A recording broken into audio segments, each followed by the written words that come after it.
מוחלט.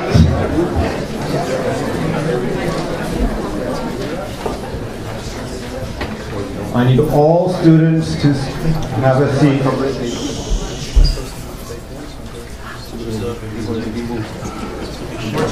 If there are seats available, I would like to ask the faculty and the staff also to sit. Because you have now entered the Beit Din de Montreal, and there is a decorum that we observe in a courtroom that I will explain. Decorum number one is there is no whispering or talking or chewing gum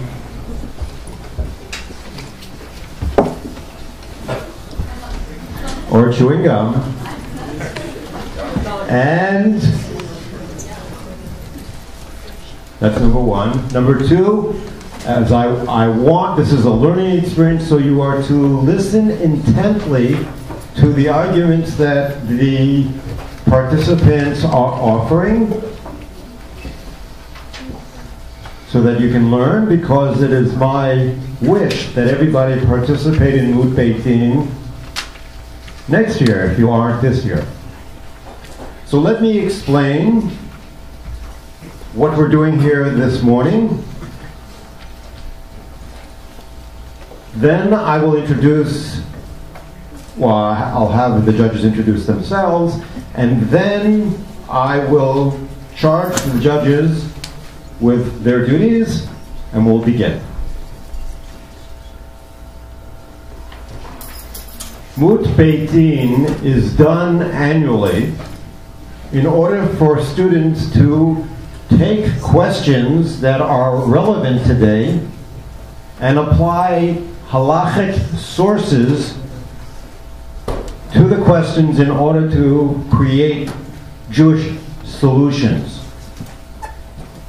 Over the last few years, we have talked about cloning, about free-range food versus factory or industrialized food.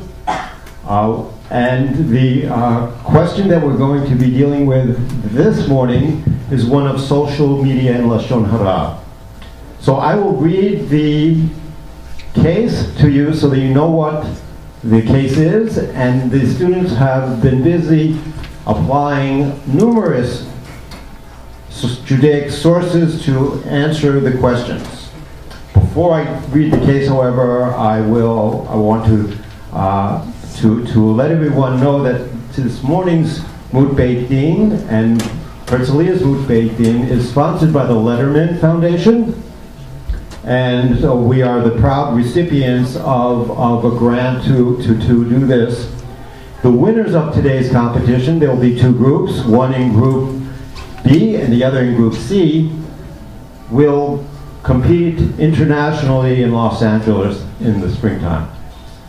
So there's a lot at stake, and our kids have been working very hard.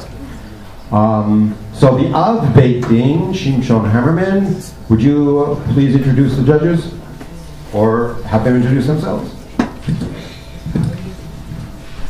Just want to tell you that the six groups presented superb briefs, really superb briefs. I enjoyed reading them immensely. Alan Dershowitz spoke about, in The Vanishing American Jew, he spoke about a Yiddisher Kopf, the Jewish head, the Jewish brain. I think that the people that are doing this are heading in that direction, and I congratulate all the teams. They did superb work. This is going to be very difficult judging. I'd like to introduce Rabbi Bright of the Shaarei Zedek Synagogue. He is to my right. Next to him is Rabbi Fishman of the Beth Tikva Synagogue in Dollard Row. And next to him is Rabbi Borenstein of the Spanish and Portuguese Synagogue. Just so you should know, that you should stand in awe, this Aron Kodesh is the first Aron Kodesh in Montreal historically. It was transferred here from the Sheneville building, and it is still here, and it's a 250-year-old Aron Kodesh. So when you walk into this place, treat it with awe. Forgive me for the introduction. Okay, the discharge to the judges. You will have two groups. Group B has worked with the internal sources and any other source that they have culled from any legal system, be it Canadian or American, that they want to bring to bear on the case. Group C is only using the Jewish sources provided. So one group will emerge from Group B and one from Group C, and you'll decide which ones. Each group will have, Group B will have 12 minutes, and I will time them. I will give them 1 minute warning when their end is close, and then we will stop. Group C will have 10 minutes, and then they will be stopped. Those are the rules. The case is as follows. I'll read this for everybody to listen. Dr. S.D. Davis has been the head of school at the Hebrew Academy for the last several years. Since arriving at the school, she's worked very hard to establish a positive culture among the students with the goal of making sure that they have ownership of their school. This past year, the faculty worked with the student government to create a system of midot, that is core values, for the student community. She was particularly passionate about tackling the issue of bullying, which can take many forms. The school has held student assemblies on the topic, and several students have been trained to actively help mediate when issues arise. On a May morning, in the midst of a heated government election, Dr. Davis finds an unusual email in her inbox. The subject heading is titled, "Please read Snapchat Problem." The text of the email reads, "Dear Dr. Davis, Max Stein sent me a Snapchat last night that I think is really inappropriate. In case you don't know, Snapchat is an app where you can send someone a picture with your phone, but the picture deletes in 10 seconds. My friends use it to send funny pictures that they don't want anyone to keep. Anyways, you know that Max Stein is running against Elizabeth Singer for class president? Last night, Max sent a Snapchat of a campaign sign with a picture of Elizabeth and a really offensive slogan. The photo was a copy of her school yearbook photo, and the slogan was as follows: "Don't vote for an Elizabeth," and then the actual Snapchat, the B word, was spelled out. It really caught me off guard.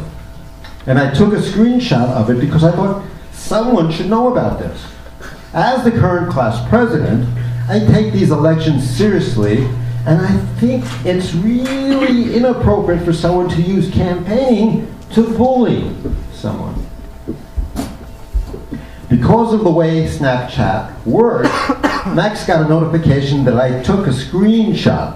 He texted me right after to find out why I did that. I told him that it was a really bad idea to Snapchat a picture like that. He said it was just a joke, and that he only sent it to me and 3 other people in our class. I'm not sure if I believe Max about the number of people he sent it to, and I'm not sure if he'll stop doing things like this. I think this is really bad for student government elections and our school, and it needs to stop. Signed, Jonathan Frankel. After reading the email and seeing the screenshot, Dr. Davis was extremely upset. The school had worked so hard on the bullying problem, yet here was an example of the very behavior they wanted to prevent. However, she also wondered if this was not a typical case of school bullying. It seemed that Elizabeth was not aware of the campaign sign, and the incident itself took place outside of school and after school hours.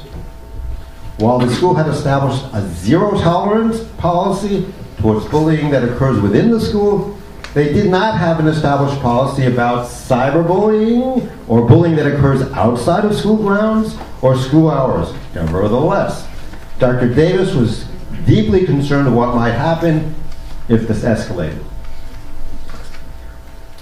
The next day, Dr. Davis made the decision to suspend Max for 3 days to make it clear that such behavior will not be tolerated.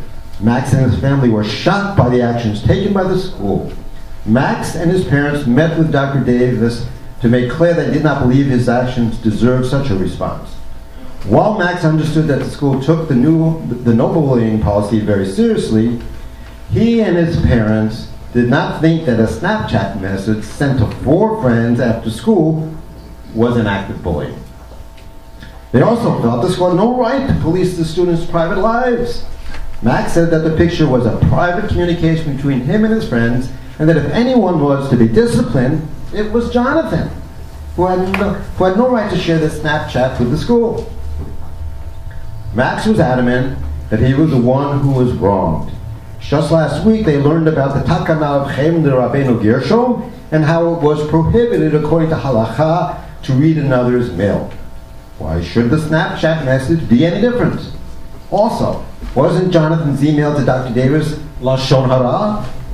Max claimed that no others saw the Snapchat besides the friends he had sent it to. In fact, Max argued the suspension has now made things much worse and far more public. When other students heard about the suspension, they started talking about the Snapchat and the campaign sign, and Elizabeth found out about it as well. Max and his parents demanded that the school erase the suspension from Max's permanent record. They also made clear that they expected some disciplinary action to be taken against Jonathan for sharing their son's private correspondence with the school without permission. In order to solve the dispute, Dr. Davis and Max came before the Moot Beit to get a ruling on how to proceed. Now the questions for the Moot Beit. 1. Does a Snapchat fall under the Takana of Cherem de Rabbeinu Gershom? 2. Even if a Snapchat does fall under the Takana, was Jonathan permitted to share private information under these circumstances? Was it a violation of Lashon Hara? Should he have shared the information in a different way? Thirdly, according to Jewish law, did Dr. Davis have the right to suspend Max based on utilizing the information from Max's Snapchat? What had been the most halachically appropriate way for Dr. Davis to respond to this issue? That is the case. And those are the questions. And now we will begin. Group B, first group. Ari, Kestrel, David, and Moshe.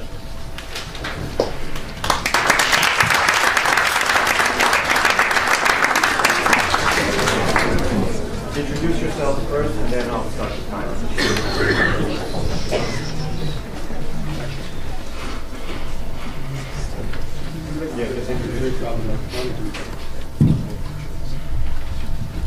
Hi judges, everybody.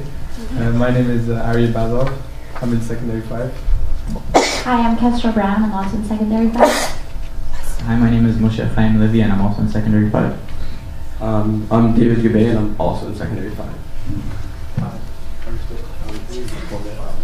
Ready? Yeah. Judges? 1 second. Okay.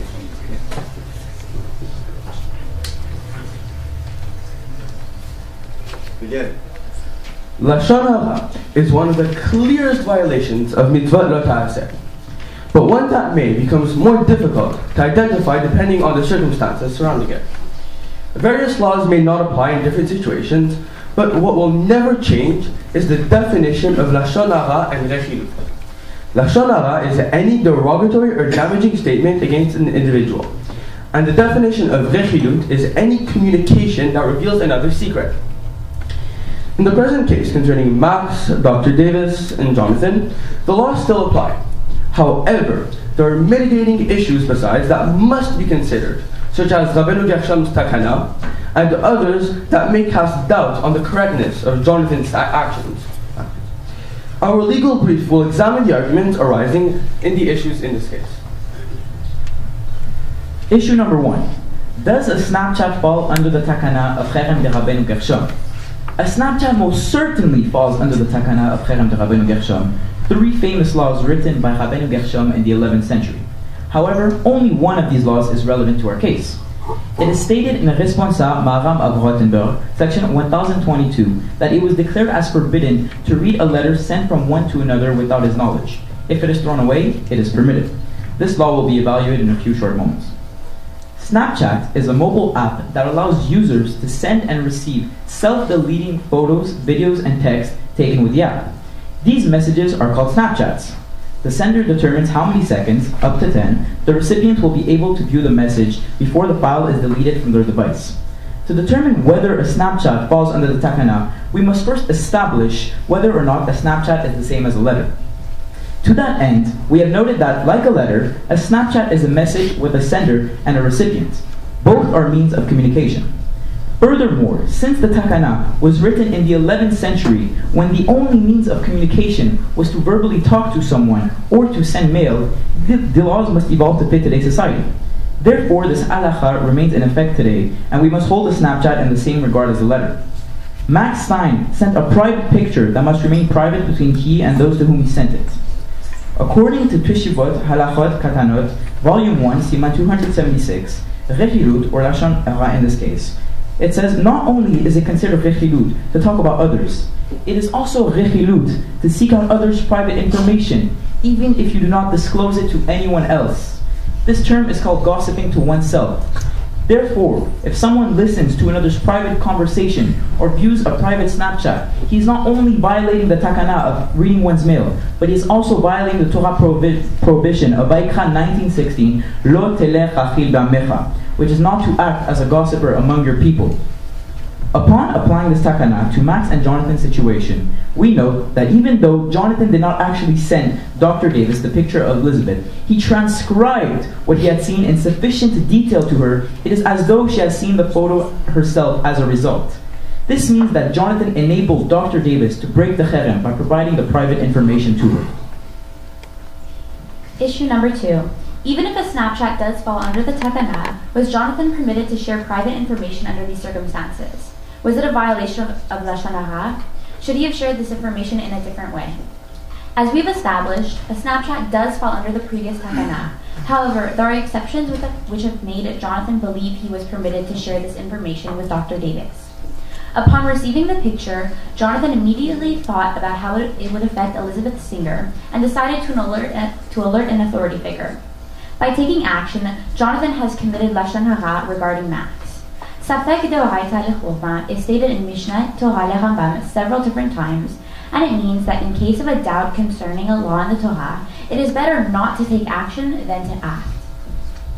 The reasoning is that by not acting, one is doing less wrong than if they were to act and violate a halacha.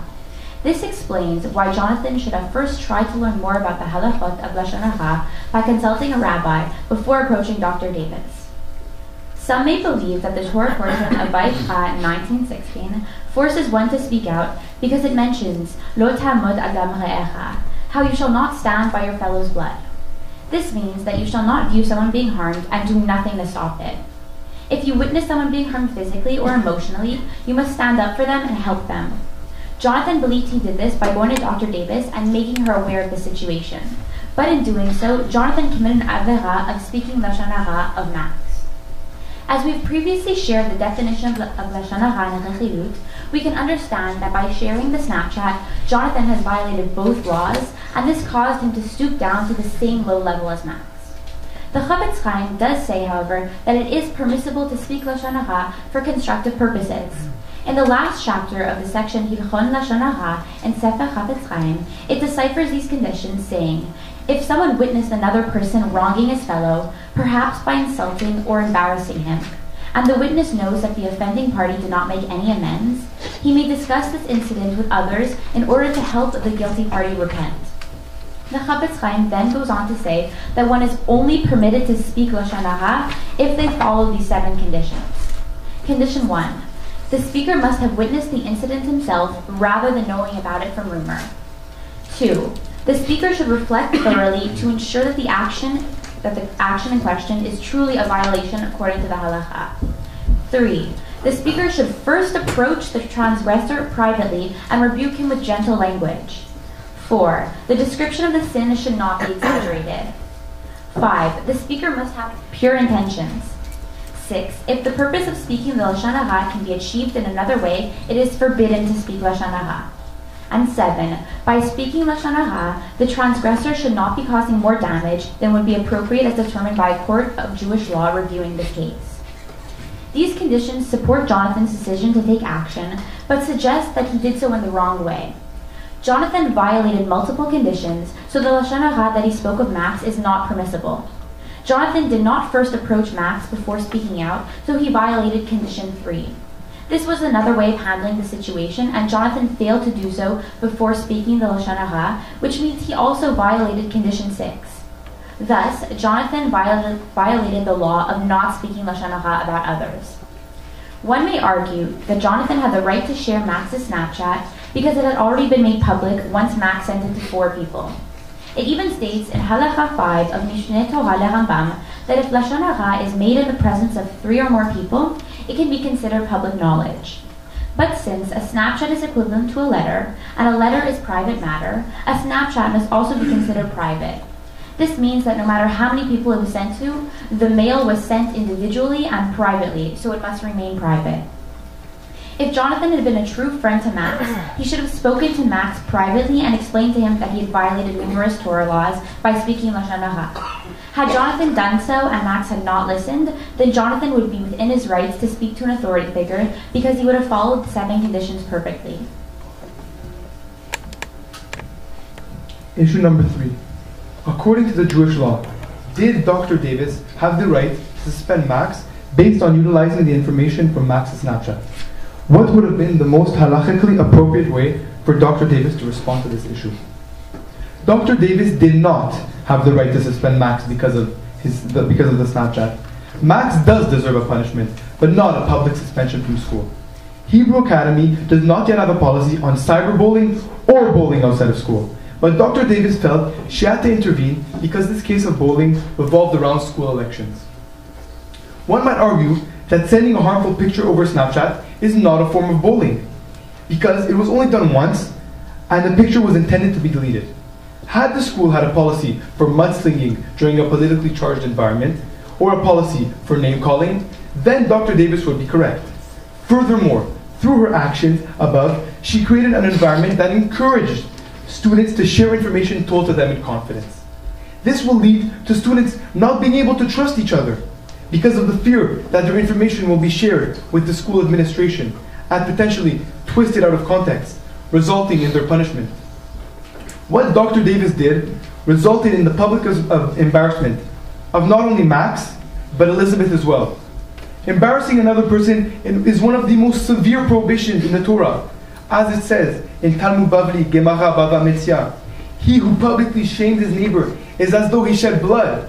The Talmud even goes as far as to say that it is better to throw oneself into a furnace rather than to embarrass another. Since Hebrew Academy has no policy for cyberbullying or bullying outside of school grounds, it would be wise to remedy this. The most appropriate action halachically to be taken by Dr. Davis is education. Yes, education. Dr. Davis is an educator, and she should have called in Max, Jonathan, and possibly even the entire school to educate them about the perils of Lashon Hara and Lechichilut. She should also educate the entire student body on how to run a political campaign on issues and ideas rather than name-calling and labeling. To sum up, Dr. S.T. Davis made an error in judgment and disciplined Max incorrectly. The halachot suggests that Dr. Davis educate everyone in a proper manner by not even sending one child home without explanation. This situation could have been handled better had Dr. Davis checked all the facts and Jewish laws first. Based on the arguments that were raised, our group has determined the following. We have been able to establish that a Snapchat is indeed male, and therefore private. It does in fact fall under the takana of Rabbeinu Gershom, and therefore Jonathan was not permitted to share this information, as he violated the terms of Lashon Hara. By revealing the details to Dr. Davis, Jonathan put those around him in jeopardy of being publicly embarrassed. Surely there are other ways of handling the situation, as well as other means of punishment that could have been handed out to Max. Dr. Davis overstepped her boundaries and made the situation worse than it needed to be. Perhaps Dr. Davis could have educated the entire student body on the negative effects of name-calling. We ask the honorable judges to consider our conclusions in all three issues of your verdict. Thank you.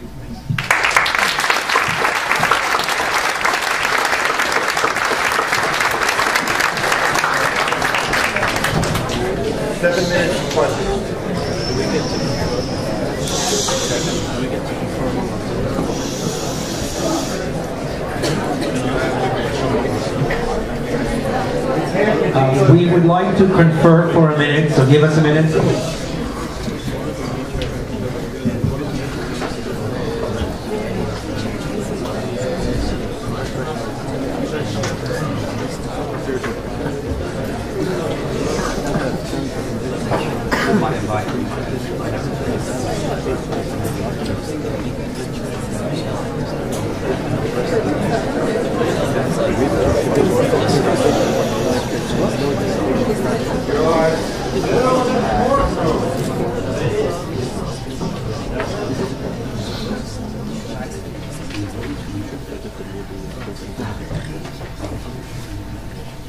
This is coming from your time, Judge.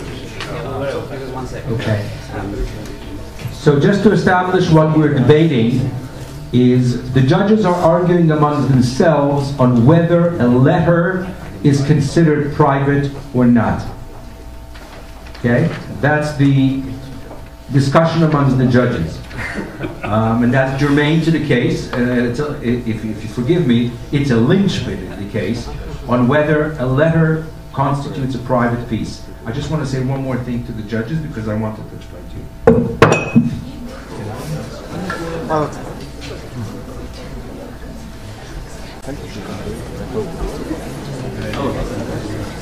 Okay, so we will open the questions with Rabbi Bright. Great job, guys, again. We had problems last year trying to decide who was going to be the best, and I can see we can have the same problem this year. Well done. We have conferred amongst ourselves, and there seems to be the thought amongst us that your whole argument really sort of hung on this idea of the Cherem Rabbeinu Gershom, which was about whether or not this, the letter issue, we'll call it. We sort of tend not to agree that Snapchat serves as a letter and is covered by that. And I'll tell you where my question to you is that when a letter is sent individually to somebody, as was in the times when the Cherem was written, one could honestly say that it was a private matter between the Rebbe and whoever was writing to him or he was writing to. In this particular case, and I certainly say with Snapchat, the intent, I don't believe, and I think the other judges agree, that it was not the intent of this to be a one-to-one chat, because we know that it was actually sent out to 3 people. Am I correct? Did I get that right? He sent out he sent it not just to one, he sent it to 2 others as well at the same time. Or 4, I'm sorry, that was 4. So we can see quite clearly that there was an intent there was no intent to keep this private between one and the other. And therefore we're not convinced that this argument of this cherem, which is the linchpin of your entire argument, actually carries weight at this time for this particular matter. So Rabbi, if I may interject, a form of a question. Could you phrase a question? Otherwise, we're playing Jeopardy. Does it extend the I didn't want to. That's just fine. Okay, the question is very straightforwardly, how would you justify a Snapchat coming under the definition of a letter which is private? We believe that a Snapchat falls under a private letter because when someone is sending a Snapchat, all you see is the sender and the receiver. So if you are receiving it, you only know that you are getting it from the sender. You do not know that it is sent to other people. Just as you can copy a letter and send it to multiple people, but you will not know that. So technically it's a private matter because you are only getting it from the sender and you are the only receiver, as you know. So that's how we felt to cross this situation. Thank you. Any other rabbi would like to pose a question? Yes. It doesn't go very far, but it may reach you. That's it. You have to lead. Great job, guys.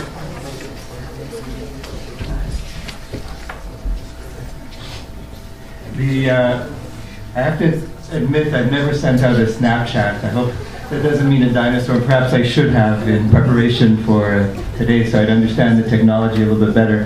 However, this case I find is particularly relevant. I'm sure you're aware that there were a number of Dalhousie University students who were recently suspended from their university, dentistry students, for their posts on Facebook. So would you argue, this is a follow-up question, is Snapchat, would it be considered to be different than a Facebook? If people are sending out Facebook messages, how is there a difference, or how would you see the difference?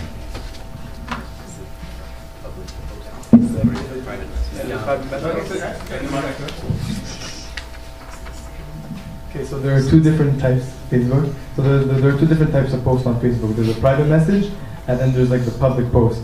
I'm guessing he was suspended because of the public post, and people have like over like 500 friends. So if you post something and over 500 people see it, then they got it's embarrassing someone. It's embarrassing somebody. But a Snapchat is sent from one person to another. It's sent even though I send it to 4 people. I'm sending it to you. I'm sending it to you. I'm sending it to you. I'm sending it to I'm sending it to one person, and you only know that you got it. Thank you. And final question, if I may. The final question, and I have to say that none of the briefs dealt with this.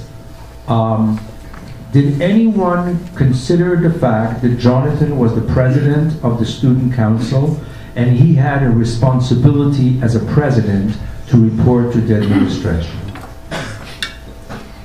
So, as Jonathan being president of student council, he has a responsibility to the school, he has a responsibility to the faculty, and he felt that he should go to the authority figure first. However, being a student body president, he should speak to the students before he goes out and alerts an authority figure. He is the student body president, so he can go to a fellow student and ask what's wrong and ask how to help and what he can do for the situation, instead of running off to Dr. Davis and asking her to do something instead. As a retired school principal, I feel sorry that you see principals as the enemy. Thank you, you were great.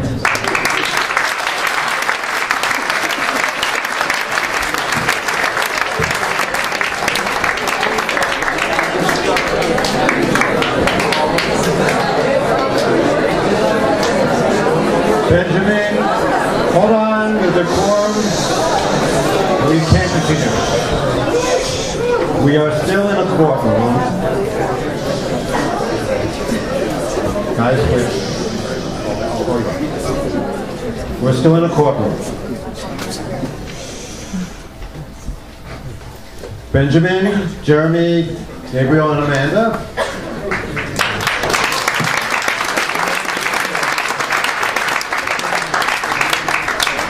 Introduce yourselves first. We need to set up our presentation.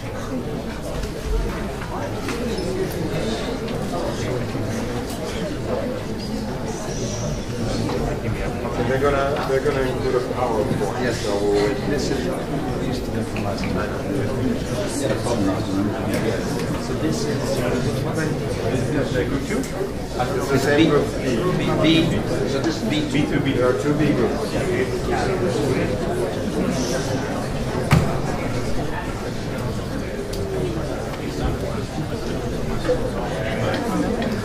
Okay, we're ready. Yes.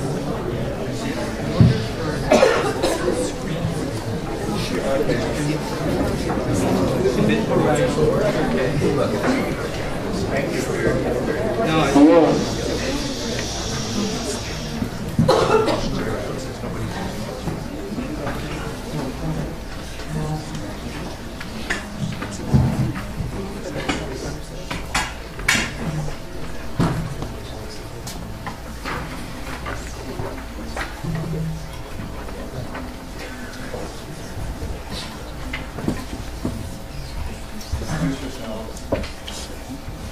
So my name is Jeremy Levitt. My name is Amanda Estebai. My name is Benjamin Roysmith. And I'm Gabriel Dayan. And you're now starting. There's a snapshot fall under the takana of Cherem Rabbeinu Gershom. we will address both the Snapchat generally and the Snapchat in context with regard to this takana. Shut Minchat Shlomo, Chelek Aleph, Siman Zayin, explains that Pikuach Nefesh overrules Shabbat, and not embarrassing others is more important than life. Therefore, we can see that one can transgress Shabbat in order to preserve someone else's dignity. Rav Shlomo Zalman states that based on the above, we also learn that halachic laws classified as deoraita may be transgressed, and in such case, laws of derabanan may be most certainly transgressed. In our case, this takana, which is considered derabanan, may be transgressed in order to preserve someone else's dignity, proving that Snapchat does not fall under the takana. Tshuvot HaRashba, Volume 1, Siman 557, explains that Rabbeinu Gershom did not institute this cherem so that people may violate rabbinic halacha because of them. Therefore, in the case of an avera, this cherem can and must be transgressed. If educators objectively determine that in a certain situation they can only ensure compliance with their Torah by violating the privacy of an individual through reading their mail, their personal communications, or listening in on telephone conversations, there was no doubt that Rabbeinu Gershom would agree that it would be a mitzvah to do so. Max admitted to sending the Snapchat to 4 people. Hodaat Bal Din Dameh Kemei Ha'edim. An admission is the strongest proof and is considered better than 100 sources. An admission constitutes an implicit waiver of confidentiality because we know from Halachot Hashanah that once 3 people are aware of a certain situation, revealing it to a 4th person is not considered Lashon Hara. This is because the information is not considered private anymore. Chadrag was instituted to preserve confidentiality for the author, or the original sender, which in this case is Max. Since he waived his desire for confidentiality by revealing it to a 4th person, Chadrag cannot protect him anymore and cannot whatsoever be used as protection. Now, if we place this Snapchat out of context, a Snapchat still does not fall under the takana of Cherem Rabbeinu Gershom. According to Responsa Revavot Ephraim 3, Section 4, page 112, we can halachically compare a Snapchat to a postcard. How so? The fact is, Max knew that Jonathan was able to keep a copy of a Snapchat, just like the sender of a postcard knows that anyone is able to publicly see his postcard. Therefore, since the sender knew that there was a possibility for other people to read his mail or Snapchat, both a postcard and a Snapchat do not fall under the takana of Cherem Rabbeinu Gershom. According to Shelot V'Tshuvot, Siman Tet Rachav, we can also learn that halachically compare a letter in a garbage to a Snapchat due to the fact that the receiver of the letter puts it in a place where it is easily obtainable by anyone, which further proves the receiver's carelessness towards his message. In Max's case, he used a method of communication which is comparable to that of a letter in a garbage because of the accessibility of the Snapchat, since one can easily obtain a copy of a Snapchat or take a screenshot, just as if one can keep a letter found in a garbage. Thus, a Snapchat should be and must be exempt from this takana. Even if the Snapchat does fall under the takana, was Jonathan permitted to share private information under these circumstances? Jonathan was in fact permitted to share private information under these specific circumstances, notably because there was a to'elet in him reporting Max's behavior, which we will be discussing further in our case. First of all, when you accept Snapchat's terms and conditions, you acknowledge to have read Snapchat's privacy policy, clearly stating that you agree that anyone you send the Snapchat to has permission to take a screenshot and therefore have permanent possession of your photo. In being aware of this, if Max wanted the Snapchat to be kept private, he needed to state so explicitly. Additionally, every Snapchat sent is kept in Snapchat's server, even if it is deleted off of the device it is received on. So if Max actually wanted to keep the picture with the insulting caption private, he should not have sent it via Snapchat. According to Rabbi Tzvi Shvets of Beit Din of Jerusalem in Ramat, Max is breaching his own privacy by using Snapchat and therefore cannot expect that others will go out of their way in order to preserve it. According to Rabbeinu Gershom, if Max wanted his message kept private, he should have written Bechadrag on it. Additionally, at no point in time did he explicitly request that his message be kept private in any other form, not even once he knew that Jonathan had a screenshot of his message. According to Quebec Law, Bill 56, Sections 1.1 and 18.2, Max's actions are illegal and Jonathan's would be too if he were to not report the Snapchat. According to Rambam, Sefer Tisha, and Truth Mishnah Halachot, Jonathan was halachically obligated to report the Snapchat. We learn from the quote, "Ubiachta hara mikirbecha," that Jonathan's actions were justified. In Canada and the US, Jonathan was legally bound to report such actions due to the fact that he's current class president, and therefore legally considered to be a mandated reporter. Therefore, he can be pursued in a court of law for not acting accordingly. To conclude, according to Jewish law, as well as government law, Jonathan was not only permitted, but obligated to share this information. Now, was it a violation of Lashon Hara? In no way were Jonathan's communications with Dr. Davis considered Lashon Hara in any time. On the contrary, such reporting has a to'elet, a benefit, according to Chofetz Chaim, which we will be discussing right now. According to Chofetz Chaim, Klal Yud Alacha Aleph, if someone witnesses a sin, harm, or even a wrongdoing inflicted on a fellow Jew, regardless of whether or not the victim is aware of it, and the witness is certain of what he or she has witnessed, the witness is permitted to report this to someone else. It is permissible in order to come as an aid to the victim by restoring his or her dignity, as well as by publicly denigrating the sinner's actions to ensure that others stay away from him and don't copy such behavior. However, in reporting such actions, one must adhere to the 7 rules listed in Chofetz Chaim, Klal Yud, Alacha Aleph, V'Gimel.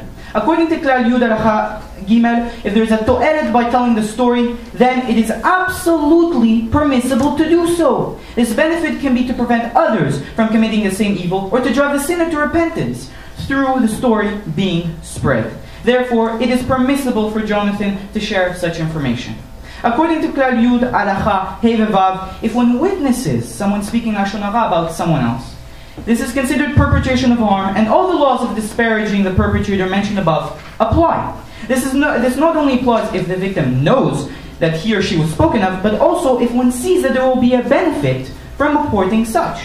According to Klal Yud, Alacha, Zayin, Vetet, one must not rebuke the perpetrator if he or she knows he will not listen or has sinned too often. In our case, Jonathan's email specifies that he does not know if Max will stop doing things like this, which implies that Max has committed sins like this in the past. Therefore, we're in a situation in which rebuking the perpetrator might not be beneficial, since Max has done this before.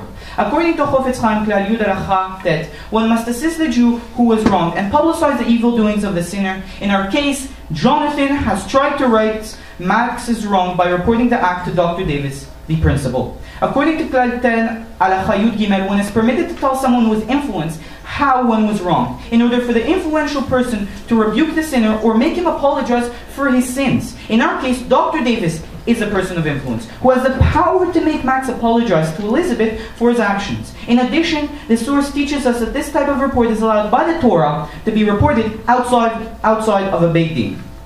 According to Chofetz Chaim, Klal Yud Alacha Bet, if someone speaks Lashon Hara to 3 listeners or more, and if one of them repeats this Lashon Hara to others, the repeater did not violate the prohibition. Based on the fact that there were 3 listeners, the 3 people to whom Max sent the Snapchat to, Jonathan's actions in repeating this Lashon Hara was completely acceptable. To conclude, Ilchot Lashon Hara is clearly in complete accordance with our stance on this case. No Lashon Hara was committed by Jonathan. Now, should he have shared the information in a different way? Jonathan addressed the situation in a correct manner, although he could have addressed the situation in a slightly different one. Here is how such incidents should be reported to the highest standard of Ilchot Lashon Hara. Jonathan could have performed the 6th element in a slightly better form, which explains that if one can bring about the benefit of somehow without speaking Lashon Hara about the wrongdoer, or reducing the amount of such to a minimum, one should try to do so. With this halakha in mind, Jonathan could have told Dr. Davis that the sinner was someone running for class president, refraining from sharing the sinner's name, and then Dr. Davis would question each candidate separately, giving Max the opportunity to admit to his sin and repent. If this fails, Max does not admit to his sin, Jonathan could have reported the name of the sinner, Max of course, without providing a copy of the Snapchat, since his report would have still been substantial. Again, we are leaving a chance for Max to admit to his sin. If all of this fails, only then should have Jonathan provided a copy of the Snapchat? According to Jewish law, Dr. Davis did have complete right to suspend Max based on utilizing the information from Max's Snapchat. In fact, we can also see this from Sanhedrin Daf Samer Zayin Amud Aleph. That states that a Beit Din would assign witnesses to eavesdrop on the conversation of Martiyat Taribim, someone attempting to convince others to transgress in the mitzvot of the Torah. They would do this in order to find out who he is and to punish him. If a Beit Din assigns people to specifically reporting such a sin, then reporting a case of Lashon Hara to the equivalent of a member of a Beit Din, of a school, the principle is not a halachic issue. In Maaseh Rav, the alto rabbi of Slobodka transgressed his cherem by not only reading Rabbi Kotler's mail, but by not giving it to him. He did this in order to prevent his student from committing an averah. According to Teshuvos HaRashba, Rabbeinu Gershom made his decrees to ensure compliance with the Torah as well as correct behavior on behalf of all Jews. If a Beit Din, parents, or educators objectively determine that the only way to do so would be by violating the privacy of an individual, there is no doubt that Rabbeinu Gershom would agree that it would be a mitzvah to do so. The most halachically appropriate way for Dr. Davis to respond to this issue would have been to, 1, address the manner in which Jonathan shared the information in order to make sure events like this don't happen again. She would explain what my partner explained before. And 2nd, to punish Max, but not Jonathan. Jonathan was trying to fulfill his duty as class president. By punishing him, there would be a message that is sent out loud and clear. You are telling students to not report harmful actions, and this will result in an environment where students do not feel safe. You cannot send out this message, and therefore Jonathan cannot be punished. Max, on the other hand, is very deserving of a punishment, where he committed Lashon Hara, and Dr. Davis has the responsibility to send out the message to her students that actions like these are unacceptable. As we explained before, based on our halachic sources, Dr. Davis did have the right to suspend Max, and therefore, this is exactly what she should do. We would like to conclude by saying that Jonathan is innocent and undeserving of any punishment. Our arguments and sources prove both halachically and legally that in the context of this case, the Snapchat does not fall under the takana of Cherem de Rabbeinu Gershom. Jonathan was in fact permitted to share private information and did not commit Lashon Hara in doing so, and Dr. Davis has full halachic right to suspend Max utilizing the Snapchat. Thank you.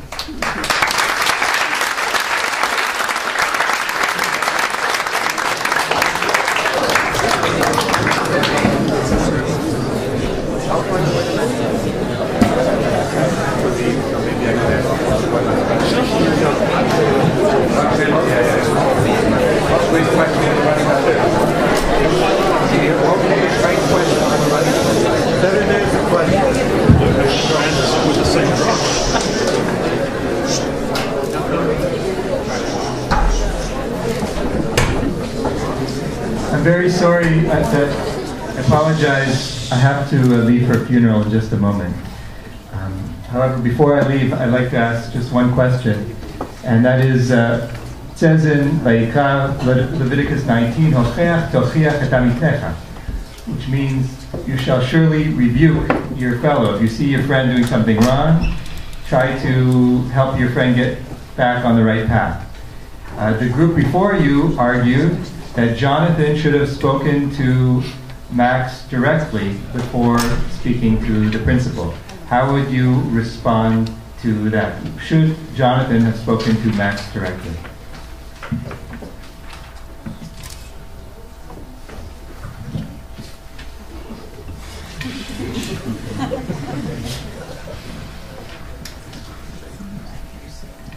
So, according to Chofetz Chaim, what we learn in this case, according to your question, is that if we know that the sinner has done similar actions in the past, therefore rebuking him might not be the right way to confront him. Since he's done so in the past, presumably you had rebuked him in the past as well, and therefore doing so again might not be efficient. Therefore, Jonathan was in full right to go, this time, to Dr. Davis. I have a follow-up question to that, and it's relating to Klal Yud Halachot Zayin V'Tet. On page 9 of your book, you said that, and you just quoted it now, if the person is a perpetual sinner, then you shouldn't be tocheach them because it's going to be pointless. They're not going to stop sinning. But how do you know, in this case, that just because Max did this once, he previously was behaving in this way? And how do you know that not speaking to him isn't going to have any effect? You are presuming him to be guilty. Maybe this was the first time he ever did something.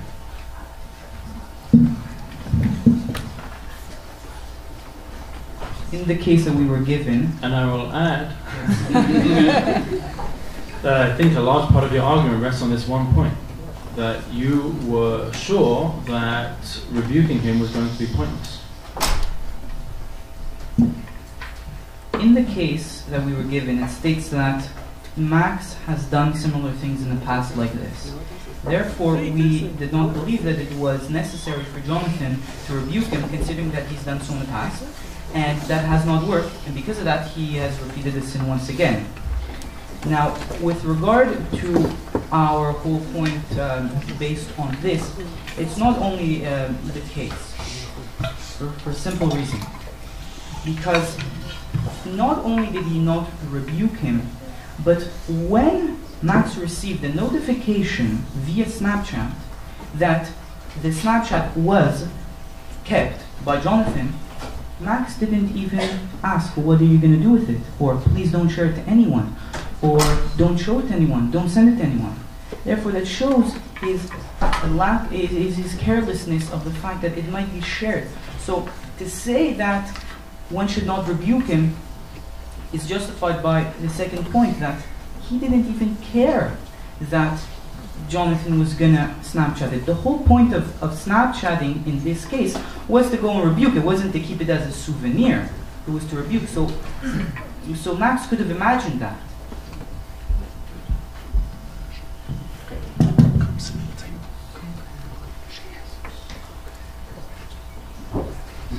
I'd like to correct the judges. When the gentleman spoke, he said it may, he didn't say it is useless to rebuke, and that there may be. He used the word may, and I want to defend him. And the second, I quickly looked through the sources. I don't believe that I've seen Hocheach Tocheach as one of the sources here. So I'd like to defend the speakers. Thank you, gentlemen.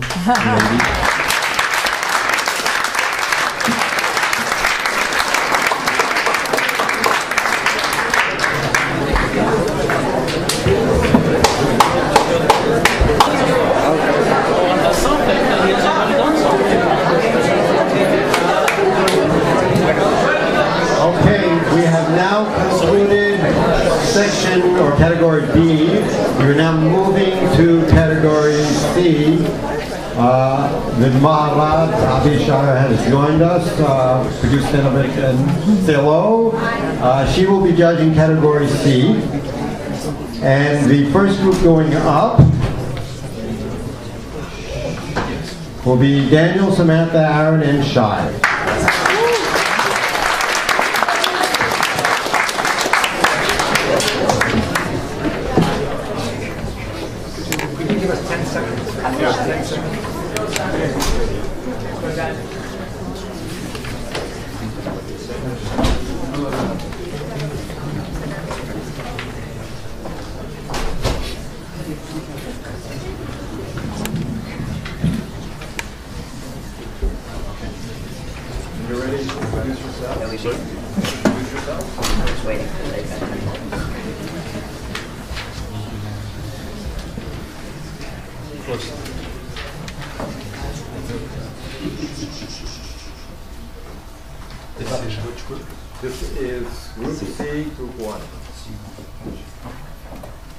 Good morning, honorable judges. My name is Daniel Ben-Susan. I'm Samantha Jacobson. My name is Shai Navi. And my name is Aaron Lohner. Begin. Dr. S.D. Davis, head of school at Hebrew Academy High School, received an unusual email from class president Jonathan Frankel regarding inappropriate election propaganda. As you know, one of the candidates, Max Stein, sent an offensive Snapchat to Jonathan describing his opponent, Elizabeth Singer, in an offensive manner. After much deliberation, Dr. Davis, who was particularly passionate about putting an end to bullying, suspended Max for 3 days to send a clear message that such behavior was unacceptable. The school's handling of the situation was brought before the Moot Beit team because Max and his family demanded that his suspension be permanently removed from his record and that the school take disciplinary action against Jonathan for sharing private correspondence. Some of the issues for the Moot Beit team to consider are defamation of character, reading someone else's mail, respecting the privacy of others, and avoiding humiliating or embarrassing others. The resolution of this dilemma lies in the interpretation of the Takana of Cherem de Rabbeinu Gershom and the laws surrounding Lashon Hara. The Takana states that one should not read his friend's letter, and some versions of the Takana qualify this guideline with a contingency based on the author's knowledge and/or permission. In this situation, is a Snapchat subject to the same rules as a sealed letter? According to Rambam Mishneh Torah, Laws Relating to Ethical Conduct, Chapter 7, Lashon Hara is the sharing of disparaging facts about a colleague, even if true. Did Max commit the sin of Lashon Hara? Is Jonathan guilty of Lashon Hara? And did the school punish the right person? According to the Takana of Cherem de Rabbeinu Gershom, it is prohibited to read someone else's mail. The prohibition refers to a closed letter. A sealed letter hides its contents, which are only exposed when the recipient physically opens the letter. A Snapchat is a private message. Max clearly wanted the contents of his message to remain hidden. He sent the Snapchat to 4 people and did not expect nor want to share it with anyone else. The problem we are facing is whether or not a Snapchat may be considered a sealed letter and therefore subject to the rules of the Takana of Cherem de Rabbeinu Gershom. We came to the consensus that a Snapchat is considered a sealed letter because one cannot open a Snapchat without using their fingers, just as with opening a letter. A letter only falls under the Takana if it is sealed, and in Max's case, it was. According to codes at Be'er HaGolah, Yoreh De'ah, chapter 334, pasuk 123, a discarded letter is not subject to the rules of the Takana. A Snapchat typically disappears from view 10 seconds after the recipient opens it. By saving the Snapchat through a screenshot, the content of the message is saved and not discarded, thereby subjecting it to the Takana. Jonathan did not receive Max's permission to save it, let alone share it with the head of school. In Responsa Maharam of Rothenburg, section 1022, it clearly states that it was declared as forbidden to read a letter sent from one to another without his knowledge. הערם שלא לראות בכתב, חברו ששולח לחברו ולא ידעתו אם כן זכו. Jonathan shared material written by Max with Dr. Davis without Max's consent, and that is wrong. According to Jewish sources, Jonathan was not permitted to share private information he obtained from the Snapchat. According to Responsa Aseh Lecharav, chapter 1, page 42, one is not permitted to open the letter of a student for educational reasons. If concerns are raised about a private incident, it is still not permitted for the educators to open the letters until a serious conversation with the student has occurred to get a better understanding of the situation. Jonathan showed the administration the Snapchat without letting Max explain himself first. The response states that if the matter is still unclear, one may open the letter. In addition, the teacher must be the only one reading the letter in order to respect the privacy of the student. שכל מה שהתגלה לו בקריאתם הוא בחינת סוד שאסור לגלות לשום אדם. That any information revealed is to be considered a secret that is forbidden to be revealed to any person. Jonathan's email and Dr. Davis's subsequent reaction and suspension of Max caused further damage as the incident became increasingly public. We ruled that Jonathan was not permitted to share the contents of the Snapchat he received from Max. In addition, Dr. Davis is also at fault for disregarding Max's privacy. In Responsa Minchat Shalom, chapter 1, page 7, we read that נוח לו לאדם שאפיל עצמו לכבשן האש ואל ילבין פני חברו ברבים. It is better for one to throw themselves in a fiery furnace rather than publicly embarrass another.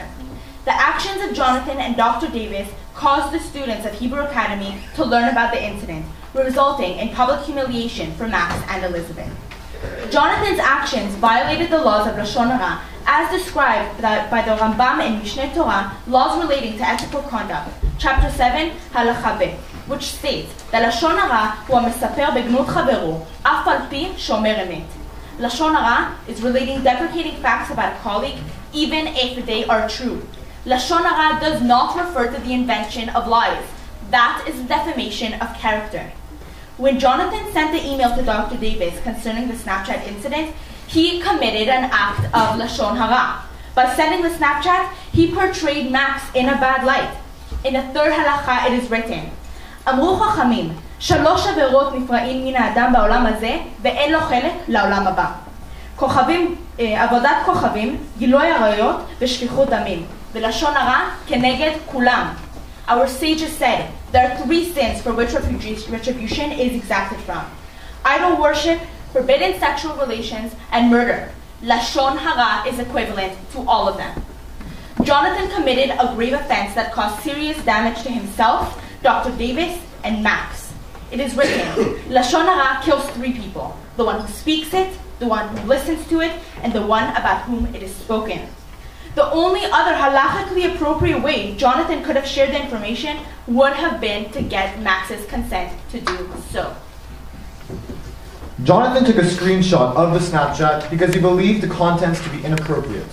However, Max did not give Jonathan permission to save the screenshot, which can now be shown to others. The Snapchat was only meant to be seen by the people that Max sent it to. This action violates Jewish law.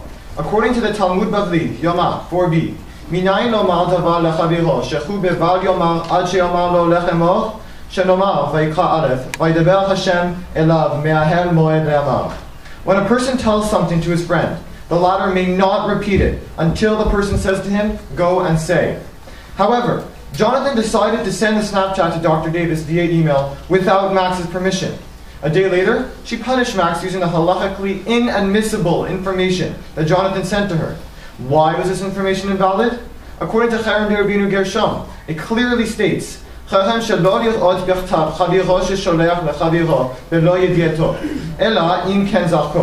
it is forbidden to read a letter sent from one to another without his knowledge, unless it was thrown away.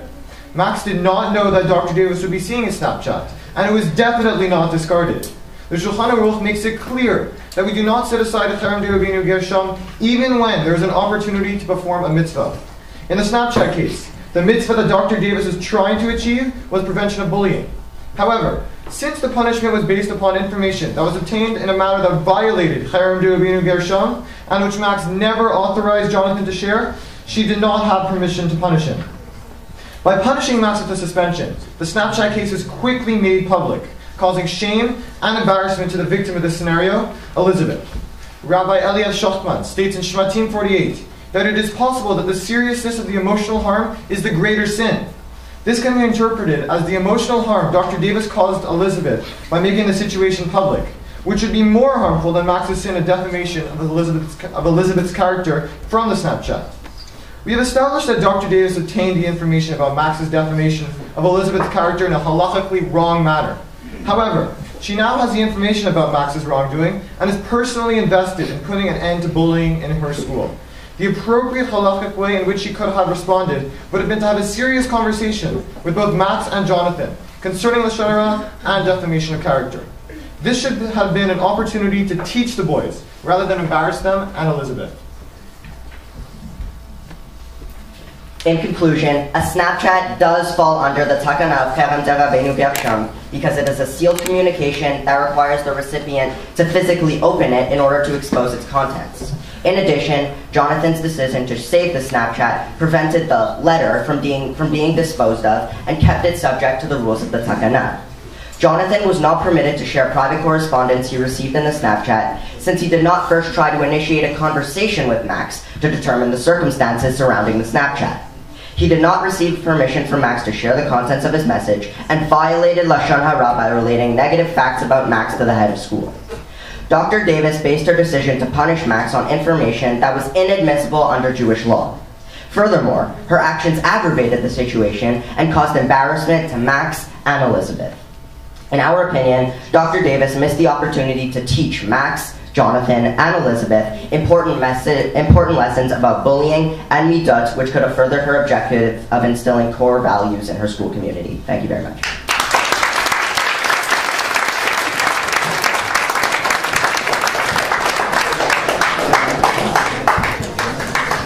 7 minutes of questions.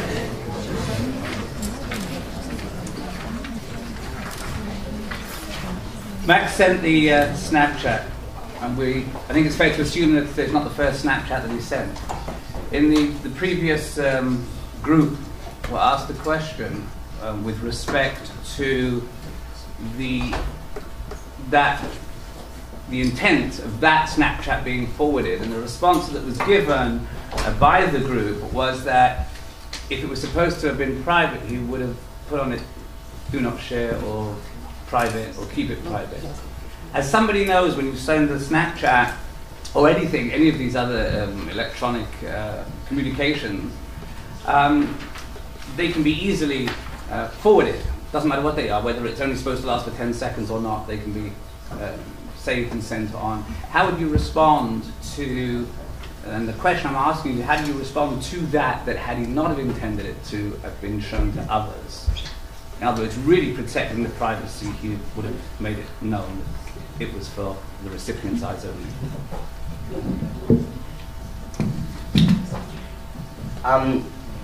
When Max received the notification that Jonathan had taken a screenshot, effectively saving the Snapchat, he immediately went and asked, according to the facts of the case, he immediately went and asked Jonathan why he saved the Snapchat. We can assume from this that he didn't want the matter to be sent on further from the recipient, because he immediately, once he received the notification, went to ask, why did you take a screenshot? Why did you save my Snapchat?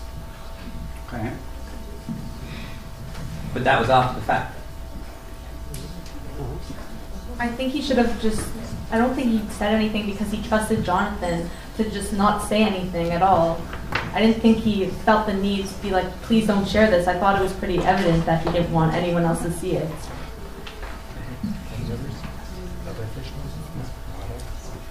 I want to commend the group for citing sources in Hebrew. Thank you.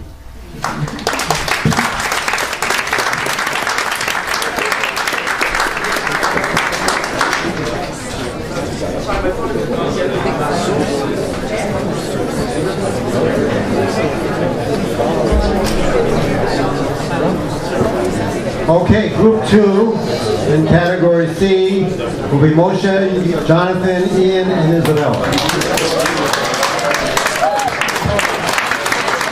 Please, no noise in the courtroom.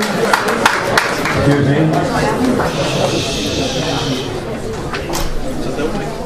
We'll wait.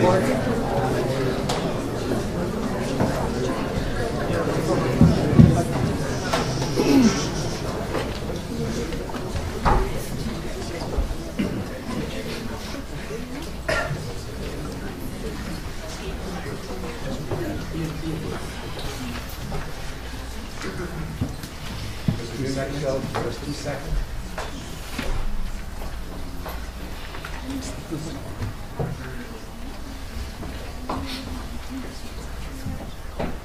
No. You're just scoring the previous one.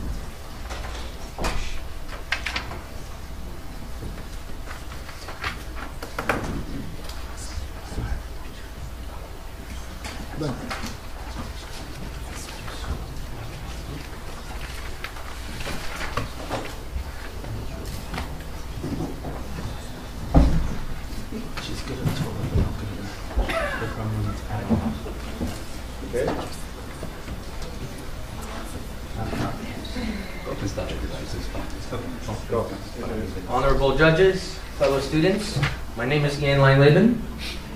Honorable judges, my name is Jonathan Cohen. I am Moshe. I'm Isabella, and we're on Sec 3. Bullying. Bullying. In the old days, this matter was handled promptly and expeditiously. The Torah related the narrative of Goliath, the bully, who was quickly disposed by the young and brave shepherd David. In today's technological world, bullying has taken many different forms, making it harder to address, and it can impact our lives negatively in many ways. Unfortunately, the halachic sources provided to us didn't give us instructions on how to identify and eradicate bullying. What the Torah and its teachings did provide us with is a clear understanding of the prohibition of gossip, lashon hara, and slander. Intertwined in our discussion is the importance of respecting confidentiality as imposed by the Cherem excommunication of Rabbeinu Gershom. We will present to you the case of Max Stein, Jonathan Frankel, and Dr. S.T. Davis. We need to reach a halachic ruling to determine the following. Does the Snapchat fall under the Takana of Rabbeinu Gershom? Was Jonathan permitted to share this private information? Was there a violation of Lashon Hara? Did Dr. Davis act halachically? And if not, how should she have handled the situation? Today, we are talking about words. Words have been compared to arrows in that, once they are released, they cannot be called back, nor can their impact be stopped. For like arrows, words can cause great harm. Our halachic decision with conclusions has been submitted in our written judgment. Today, we will simply go over the logic behind our ruling. For the first question, does the Snapchat fall under the Takana de Rabbeinu Gershom? The facts of our case state that the Snapchat was in fact sent to more than 3 people. As the Chafetz Chaim, Rav Huna, and the Rambam say, once information is shared to 3 or more people, it is therefore considered to be public information, and there is no longer a notion of confidentiality to respect. We must therefore conclude that the Cherem does not apply. But, to further reinforce our opinion, we will give the following arguments based on the sources. The first ruling. If a letter is thrown out, it can be read by anyone. This opinion is shared by the Maram of Rothenburg, the Ber HaGola, and the Hilchot Ketanot. These previous Talmidei Chachamim all state that once the recipient receives a letter, the sender becomes satisfied. The fate of the letter now rests in the recipient's discretion. A Snapchat, which is eventually deleted, has the status of being thrown out. The sender's sole objective was to reach the recipient. We must therefore conclude that in this case, the Cherem does not apply. The second ruling. We must decide as to whether Snapchat resembles a postcard or a letter, in the sense that if it resembles a letter, it is confidential, and the Cherem would apply. If it is like a postcard, it is not confidential, and the Cherem would not apply. We have decided that a Snapchat resembles a postcard. How do we know this? We have come to this conclusion because the Aruch HaShulchan, the Revivot Ephraim, and Rav Gifter all agree that the sender of a postcard does not hide his message. Therefore, he does not mind who may come across it. Also, Rav Golinking quotes Rav Cohen in something called a numdema, which is a common assumption. This common assumption states that phone calls, emails, and text messages are readily accessible by anyone. The sender, therefore, forfeits his rights of privacy upon sending one of these. Our consensus is that an e-message, or in our case, a Snapchat, is regarded like a postcard. Therefore, we must conclude that the Cherem does not apply. The third ruling. There's a discord, a machloket, among the poskim as to whether a mitzvah can or cannot override the Cherem. But it is unanimous to all that in order to avoid a sin, the Cherem can in fact be put aside. In the book Atzilach Harav, we come across a situation in which a director has permission to intercept and to read mail that he suspects, a mail between a boy and a girl, that he suspects that there is an avera going on in this case. What averot may be occurring in such a case? A few examples are the ones expressed in the book of Vaikra, Leviticus, that says, "You shall not go as a tailbearer, lo telech rachil." Another one is stated by Bava Metzia, by Rav Yochanan, and by Rav Shimon, who all say that onat mamon is worse, onat devarim is worse than onat mamon. Hurting someone with words is worse than hurting them financially. If we can prevent, avoid, or even avoid committing a sin, an avera, then all agree that the Cherem can be nullified and the letter can in fact be read. In our case, in order to prevent Max from doing further Lashon Hara or onat devarim, Jonathan can in fact share the Snapchat with Dr. S.T. Davis. We must therefore conclude that in this case, the Cherem does not apply.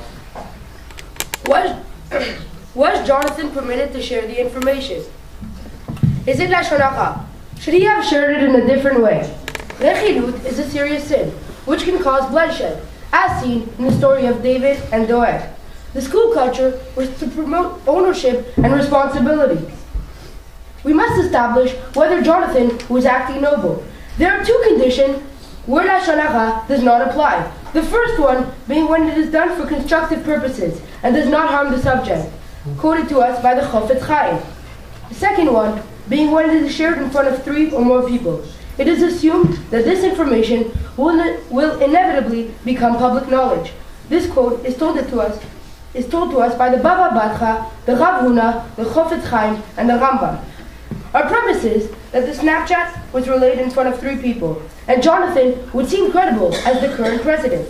Our rulings are that the information must be relayed in a casual method. The speaker cannot exaggerate the severity of the issue. This is told to us by the Chofetz Chaim. The first flaw in this case is that Jonathan did not relay the information casually. He sent an official email to Dr. S.T. Davis.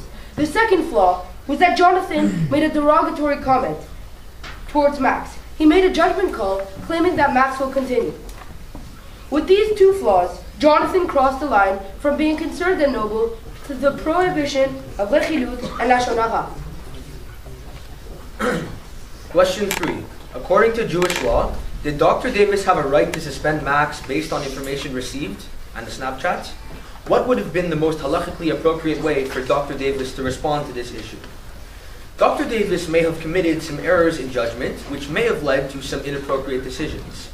She may have accepted some lashon hara based on the fact that she did not validate that there were, in effect, 3 other recipients of the Snapchat. However, we have 2 problems with Dr. Davis's actions. Number 1, how could she punish Max publicly, knowing well that Elizabeth would suffer embarrassment as a result? The sources are very clear and resounding on the importance of not embarrassing someone else. Bava Metzia 58b states, "He who publicly shames his neighbor is as though as he has shed blood." Brachot 19b adds, "Great is human dignity, since it overrides a negative precept of the Torah." Megillah 13b concludes by relating how Rachel was rewarded for her modesty and for not having embarrassed her sister Leah. The actions of Dr. Davis allowed the information to leak and therefore caused significant embarrassment to Elizabeth. A more proper, ethical, and halachic option would have been to bring the matter before an assembly or council of students or teachers and have them decide on a punishment that was more low-key. That, for example, to have him drop out of the student elections and to use a fake excuse as though he has too much homework, so that he would never, it would not be found out what he said about Elizabeth, and she would not have embarrassment. It would not cause embarrassment to her. Our second problem with Dr. Davis's actions is this: was it really Dr. Davis's responsibility to discipline Max, considering that all this occurred off of school property? We have no issues here, as the parents have entrusted their child to the school, and consequently Dr. Davis is responsible for Max's education in his life. She has to teach him how to be as a person and not to call people names and to speak negatively about them behind their backs. Also, this had direct ramifications on in-school happenings. This was very connected to the student council elections. Thus, it was Dr. Davis's, she was responsible for dealing with this, and she had the right to punish Max.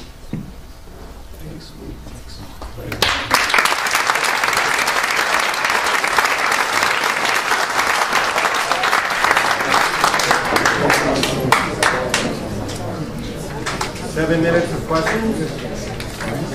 Begin it.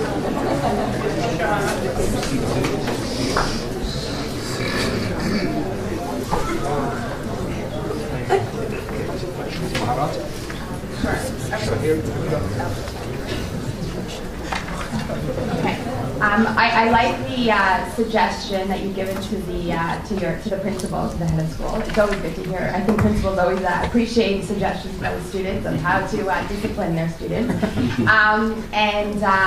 I think it's very interesting to come up with an idea to sort of cover the truth, claiming that it hasn't become public yet, and you're going to make it more public.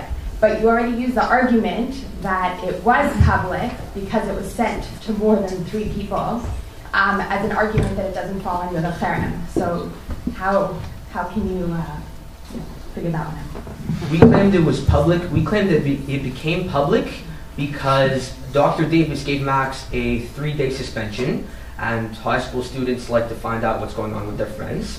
And they were curious and they asked around, and they found out because of the punishment, the 3-day suspension, that Max had said something very mean about Elizabeth in a Snapchat, and this was why she was embarrassed.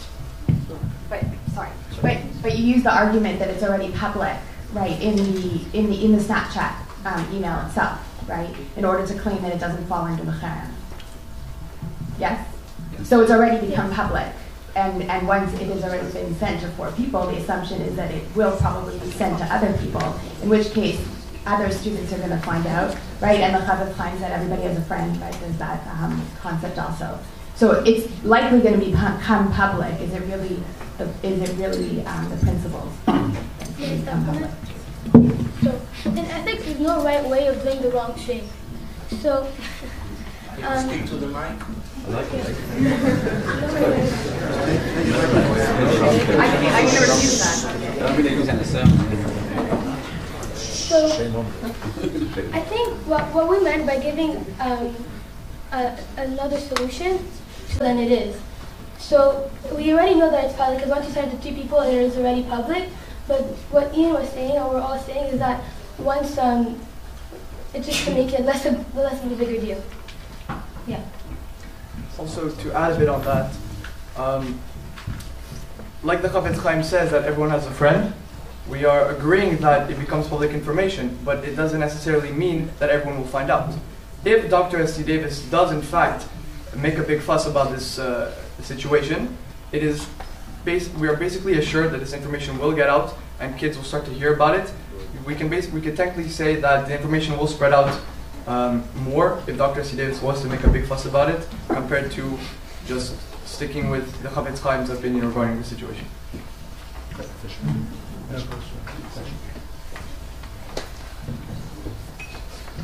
So we have no further questions. I do want to commend you on your analysis. Good job.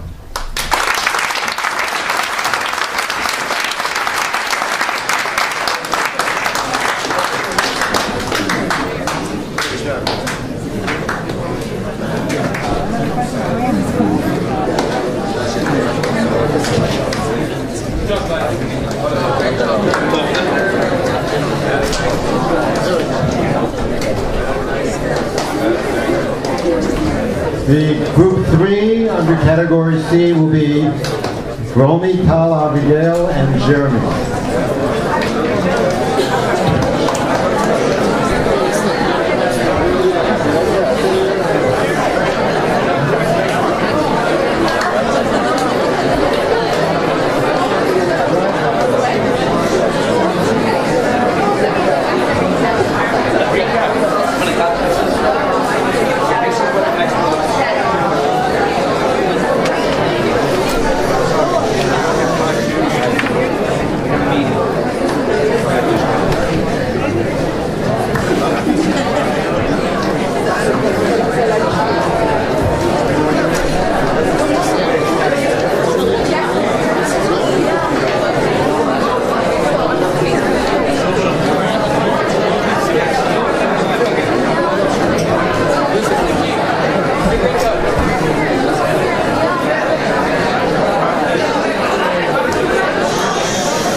Hi, I'm Todd Kaplan.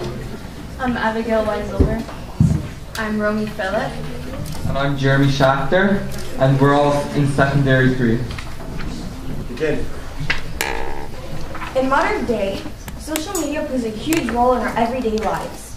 We frequently check sites such as Facebook, Instagram, and Snapchat, since we almost always have access to our mobile phones and other electronic devices. This form of communication has become the norm. A casual form of interaction between colleagues and friends. Snapchat is an application that allows us to communicate with others via images, videos with small messages, and captions that only last a few seconds. This application allows us to communicate with our friends in a very unique way, but people often do not take caution in what they send. Does the Snapchat fall under the Takana of Cherem Rabbeinu Gershom? According to the information we gathered, the Snapchat that Jonathan received from Max does not fall under the Takana of Cherem Rabbeinu Gershom. The Takana states that you are not allowed to open and or read another person's mail without their approval or consent. But to every rule, there are exceptions. According to the Rambam, every statement that is said before 3 or more people is already public knowledge, and no harm can come of retelling it. Rambam Mishnah Torah, laws relating to ethical conduct. Because Max sent a Snapchat to 4 people, it was already considered public information. Therefore, Jonathan did not violate the Takana by sending the Snapchat to Dr. Davis. Rabbi Alfred Cohen stated that today there is a common assumption that phone calls, emails, and text messages are already accessed by others, and the users have tacitly forfeited their right to privacy. Cohen, page 120, 121. Does Jewish law permit internet surveillance? Social media falls under all the categories involving communication. Knowing that, we realize that Snapchat is not as private as most people believe it is, and that more people than we realize can access our accounts and view the messages that we send to others. The letters will be read only by the teacher with a clear understanding that any information revealed is to be considered a secret that is forbidden to be revealed to any person. It cannot be revealed openly because this was only permitted to prevent negative consequences. Responsa assez lecha. In our situation, Dr. Davis was a teacher, and the Snapchat was the modern-day equivalent of a letter. The letter was shared privately with the teacher to prevent negative consequences that could have been caused by the circulation of this photograph. Dr. Davis tried to solve the problem as quietly as possible and did not publicly announce the issue to anyone not directly involved in the incident. Even if Snapchat does fall under the Takana, was Jonathan permitted to share private information under these circumstances? Was it a violation of Lashon Hara? Should he share the information in a different way? Jonathan's email wasn't violating the cherem for a number of reasons. First of all, Rabbi Chagiz said that the cherem does not apply when there is possibility of sin occurring. It is clear that he would have permitted the opening of the letter to check if there was any substance to the concerns that there was something damaging to the letter. Further discussion regarding Cherem Rabbeinu Gershom and the prohibition of reading another's letter. After Jonathan read the letter, he determined that the possibility of sin existed, and this is reason to ignore the cherem. Second, Jonathan didn't violate the Takana since, as Rabbi Alfred Cohen wrote, privacy is very important, but saving lives is even more important. If electronic surveillance saves lives, I believe that Jewish law would sanction such surveillance, halachic sources which would allow internet surveillance. If saving a life causes the violation of another person's privacy, we must still do everything in our power to help. If not, their death will be on our hands. The Rambam explained, do not stand still over your neighbor's blood. Rambam Mishnah Torah, laws relating to ethical conduct. Another well-known quote is, he who publicly shames his neighbor is as though he shed blood. Talmud Bavli. It is clear that Jonathan saved Elizabeth's life since Max had publicly shamed her by sending the Snapchat. Lashon Hara is spreading both positive and negative truths about an individual in secret or in public, causing the victim harm. He committed Lashon Hara and was spreading gossip. Sending the email to Dr. Davis isn't considered Lashon Hara for the following reasons. If the person who heard the gossip repeated it with the intention of improving the situation, then it is not considered Lashon Hara. Thus, if one of the 3 relates the matter a second time, it is not considered Lashon Hara, provided his intention was not to spread the matter further and publicize it. Talmud Bavli Megillah 13b.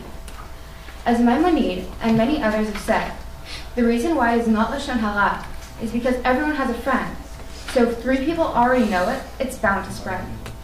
There is also nothing in the Torah mentioning a restriction against Lashon Hara with regard to a public declaration. Public humiliation is a matter of dignity. By embarrassing someone, it is as though you are murdering them.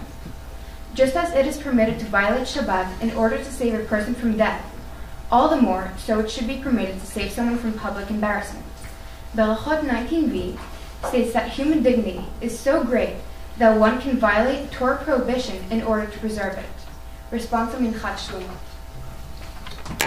Jonathan acted correctly in attempting to preserve Elizabeth's dignity by reporting Max.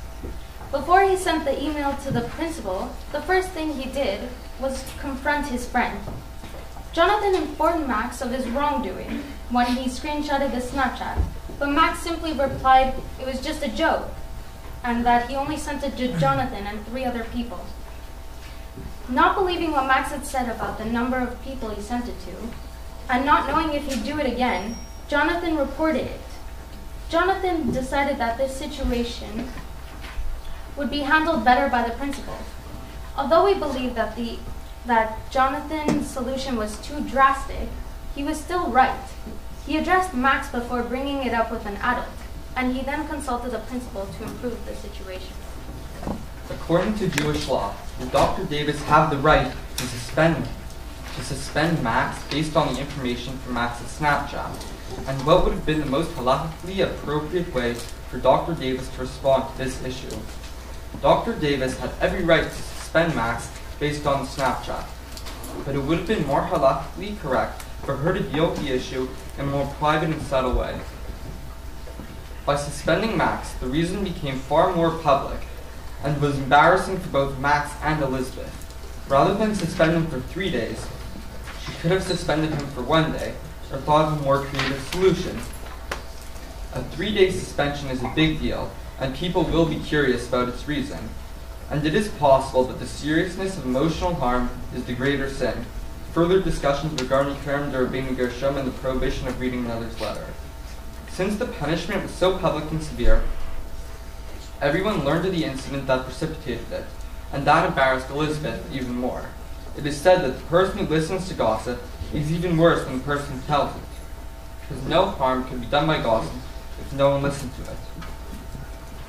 It has been said that Lashon Hara kills 3 people: the one who speaks it, the one who hears it, and the one about whom it is told. Gossiping is a serious sin that should be punished very harshly. Even though this transgression is not punished by lashes, it is a severe sin that can cause the death of many Jews. Rambam Mishneh Torah laws relating to ethical conduct. However, had Dr. Davis not addressed the issue at hand, she would have committed a sin. The Rambam explains, do not stand still over your neighbor's blood.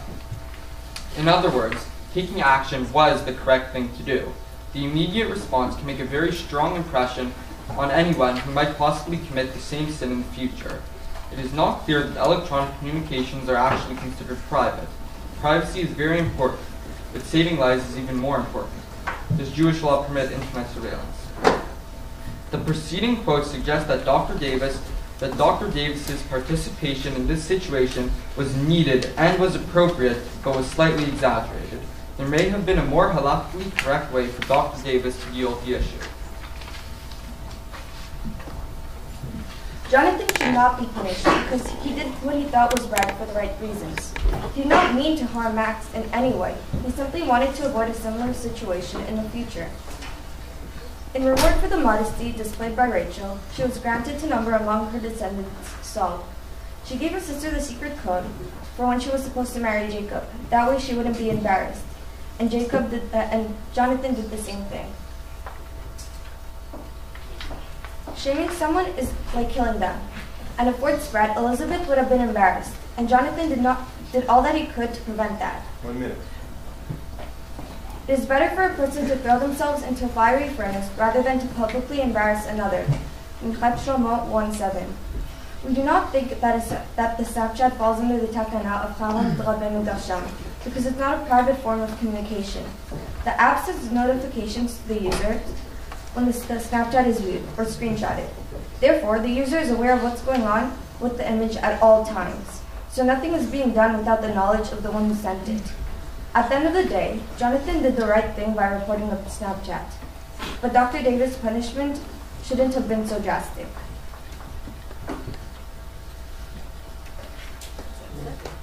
Thank you.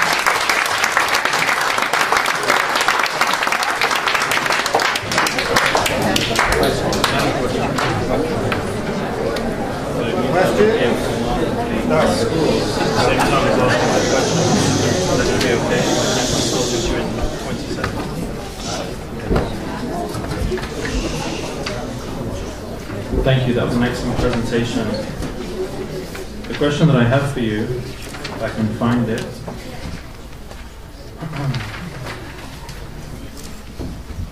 I can't find it. You correctly quoted here we go, you correctly quoted the Gemara in Brachot that says a person who publicly shames his fellow as if he has shed their blood. And you felt that it was a case of Jonathan saving Elizabeth's life because he was attempting to save her from further embarrassment. My question is, do you believe that that statement in the Talmud is to be taken literally? The Talmud does say, if you embarrass somebody, it's as if you've shed their blood. Do you think embarrassing somebody in this context is to be taken literally? That you can now set aside all of the other mitzvot in the Torah to do anything you can to save that person's life? When you embarrass a person, their face kind of becomes white. And when a person's deceased, they're white as well. So it's as if they're dying because they're embarrassed so bad that it really hurts. So I think that by Jonathan having done what he did, he was technically saving Elizabeth.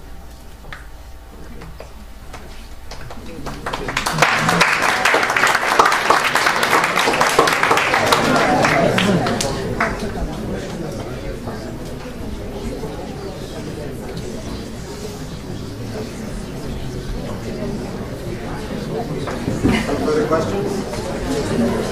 We're heading to score. Thank you very much.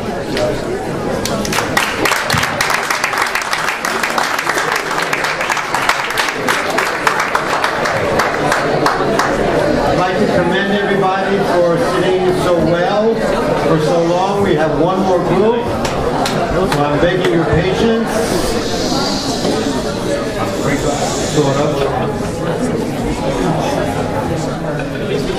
And we will have Adam, David, Miriam, and Noah come up.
Your Honors, my name is Adam Wexler.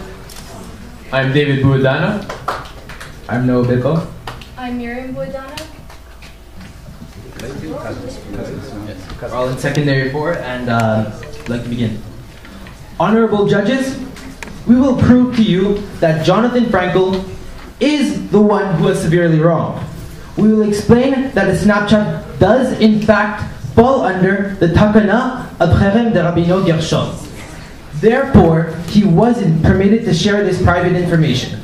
Not only did Jonathan transgress the Cherem, but his actions were also considered a violation of Lashon Hara. Does a Snapchat fall under the Takana of Cherem de Rabbeinu Gershom? To begin, let us define what the use of the app Snapchat really is. Snapchat is an app that allows users to send an image to recipients on a friends list for a maximum duration of 10 seconds. The picture then deletes itself. The goal of the software is to be able to send images that the recipient is unable to keep without the sender's knowledge. The reason we say without the sender's knowledge is because there's a possibility of taking a screenshot. However, if this occurs, the sender will receive a notification. Now, to answer the question previously mentioned, we must refer to the origins of the Takana. Avraham Grossman states that the origins of the ban date back to a time in Germany when Jewish merchants wrote letters to their partners containing private information. These letters were supposed to be kept confidential.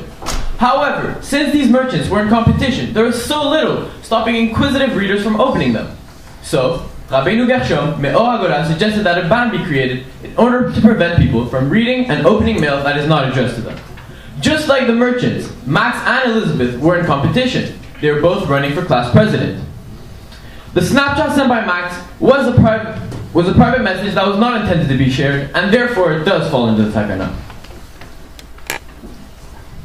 Even if a Snapchat does fall under the Takana, Jonathan was not permitted to share this information under these circumstances. It may be assumed that Max intended for the picture to be destroyed because he used a software application specifically designed to cause the picture to be deleted. This is equivalent to asking the recipient of a letter to destroy it. Had Max intended for his friends to be able to preserve the picture, he would have sent it, shared it in a more conventional way. We learn from the book of Sefer Vayikra that there were times when God wanted Moses to transmit the information he told him to the tribes of Israel, and there were other times when he wanted certain matters to stay strictly between them. As it is written in Sefer Vayikra, Perek Aleph Pasuk Aleph, Vayikra el Moshe, Vaydaber Hashem elav me'oed moed lemor. This pasuk allows us to understand when it is appropriate for the listener to repeat information obtained from a speaker. Since Max did not tell Jonathan to pass on the information to Dr. Davis, he violated the rule in the Torah that prohibits the repeating of information. It is forbidden to read a letter sent from one to another without their consent, unless it is in the trash. However, a Snapchat deleted after 10 seconds is not like a letter in the trash because the picture is gone forever, as if it was burned. Taking a screenshot is like keeping a copy of the letter, which Jonathan was not permitted to share. This proves that when Jonathan shared the screenshot, he violated the rule against destroying the letter. Therefore, the information used from that letter should be considered sinful, no matter how good the intentions may be. It should also be noted that although Max was notified that John had taken a screenshot, and that Jonathan told Max that his actions were inappropriate, Jonathan never told Max that he planned to email Dr. Davis and pass on this information. Therefore, his actions violate the law in Be'er HaGolah, Yoreh De'ah, Perek 334, Pasuk 123. חרם שלא לראות בכתב חברו ששולח לחברו בלא ידיעתו, אלא אם כן זרקו.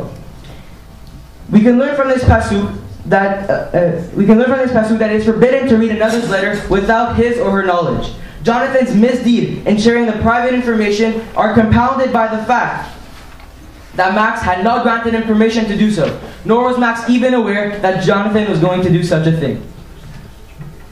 According to Aruch HaShulchan, Yoreh De'ah, Shut Revavot Ephraim, it is permitted to read any open letter, such as a postcard, because the contents have not been hidden. These sources further prove that Jonathan was not allowed to share the information contained in the Snapchat, because as mentioned earlier, Snapchat is not like an open letter because of the way it is sent. Let us compare a Snapchat to a letter. The phone is the envelope, and to see the Snapchat, one must deliberately click on the app and tap the sender's name to open it. It is otherwise impossible to view the image. Therefore, it is not open content and does not apply to the conditions we have mentioned beforehand. Was it a violation of Lashon Hara? Yes, Jonathan's actions were a violation of Lashon Hara. According to the Rambam, Lashon Hara is the spreading of negative facts about someone, even if true. Jonathan Frankel spread a fact about Elizabeth that can harm her and her human dignity. Therefore, according to the Rambam, this is Lashon Hara. Rav Huna explains that every statement that is said before three is not to be considered embarrassing language. This would allow anyone who heard Lashon Hara in the presence of at least two other people to repeat it, because the information would already be considered public. However, should someone really be allowed to get away with such a thing, particularly if he has the wrong intentions?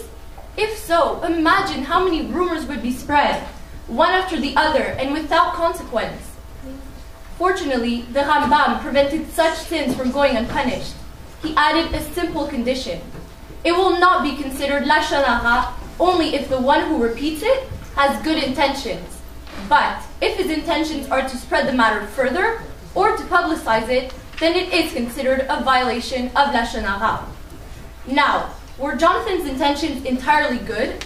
It is true that as the current class president, he claims to take the election very seriously. But what if Jonathan used the picture of Elizabeth as an excuse to send an email to Dr. Davis to get Max into trouble? Here are excerpts from Jonathan's email, a snapshot that I think is very inappropriate. I think that it's very inappropriate for someone to use campaigning to bully someone. I'm not sure if I believe Max about the number of people he sent it to, and I'm not sure if he'll stop doing things like this. And finally, I think this is really bad for student elections, and it needs to stop. Jonathan was trying to persuade Dr. Davis to punish Max by adding his own biased opinion to the email, rather than simply stating the facts of the situation. These statements prove Jonathan sought to spread the matter further. Not only did he commit lashon hara regarding Max, but he also helped spread lashon hara about Elizabeth. Additionally, Jonathan's actions made the issue become far more public. Following the suspension, people began talking about the incident, and Elizabeth found out about it as well. Furthermore, Max's suspension was on his permanent record. Therefore, not only did Jonathan publicly humiliate Elizabeth, but he also publicly humiliated Max to make himself feel better about doing the so-called right thing. According to the responsa Minchat Shlomo, the need to preserve human dignity can override a Torah prohibition. However, according to the Rambam, lashon hara is equivalent to the 3 sins that prevent a person from going to heaven. Therefore, the lashon hara that Jonathan communicated about Max in order to save Elizabeth's human dignity was overruled by the law stated by the Rambam about the unforgivable sins. How can someone make himself feel better by destroying others? Should Jonathan have shared this information in a different way? Based on what we have said before, the way Jonathan shared this private information was completely incorrect. His opinion revealed his true intentions, to alert an adult in order to get Max into trouble and ultimately cause him to lose the election. Had Jonathan really wanted to warn Dr. Davis about the situation, he should have sent her an email that objectively stated the facts without including any personal interpretation that might cause her to lean toward one outcome or another. Dr. Davis, head of School of Hebrew Academy, should be able to make her own judgment without the help of a student. According to Jewish law, did Dr. Davis have the right to suspend Max based on utilizing the information from his Snapchat? Dr. Davis did not have the right to suspend Max based on the content from his Snapchat. Although she is the head of school, she still has an obligation to follow certain rules. There are 3 sources that can prove Dr. Davis's error. Firstly, the Shut Aselech Harav explained that Dr. Davis was permitted to read the letter for educational reasons, subject to the following condition. The letter will only be read by the teacher with a clear understanding that any information revealed is to be considered a secret that is forbidden to be revealed to any person. This proves that Dr. Davis was not permitted to suspend Max based on the content in the Snapchat. This is explained by the fact that the suspension revealed the content of the Snapchat to the entire school, causing emotional harm to both Max and Elizabeth. Secondly, the Shut Minchat Shlomo states that it is better for a person to throw himself or herself in a fiery furnace rather than to embarrass another. נוח לו לאדם שיפיל עצמו לחבשן האש ואל ילבין פני חברו ברבים. When Dr. Davis suspended Max, she publicly embarrassed him rather than keeping the matter confidential. 1 minute. Lastly, according to Rabbi Shochman, another reason why Dr. Davis should not have suspended Max based on the Snapchat is that she does not understand the relationship between the sender and the receiver. Max and Jonathan have a relationship that Dr. Davis is not from. Know whether Max's intention was simply to joke around or to send a hurtful message. So when seeing the Snapchat, Dr. Davis could have misinterpreted the meaning of the image sent by Max and would lead to her making unfair decisions. Halachically, Dr. Davis should have met with both students to discuss the incident after opening and reading the email. Both would have given their sides of the story, and she would have then decided how to proceed. She should not have allowed herself to be influenced by Jonathan's email. It is also important to remember that public humiliation is strictly forbidden. This should have remained a private matter, so as not to cause any harm to Max or Elizabeth. Dr. Davis Dr. Davis's response to the issue was not the most halakhically appropriate way to react. She twisted the knife in the wound by using incorrect judgment.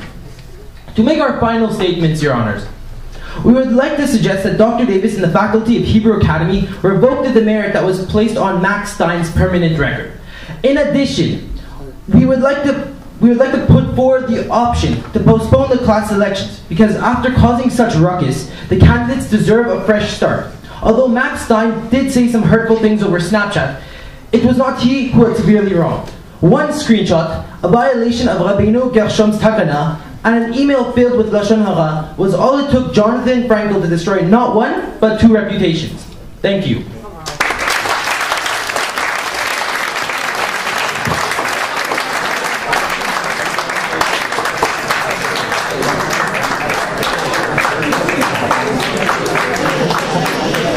Great presentation. I look forward to a near time in the future when you can represent me in court. I think you'll be able to fulfill that.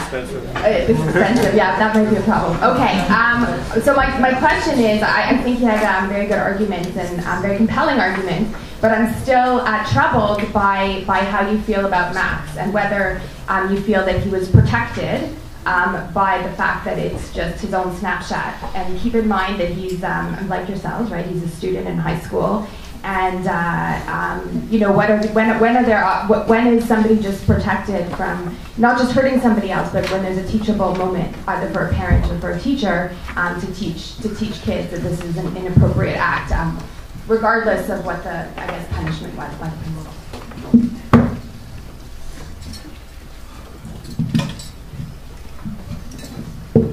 So we can assume that this hasn't happened before, and that Max had the intention of doing this as a joke. Of course, that doesn't mean it's right to do that. However, because it's a first-time thing, we feel that Dr. Davis should have handled the situation and spoken to both students, expressing her opinion on how the matter should have been handled differently, and expressed the severity to Max about how serious this issue is.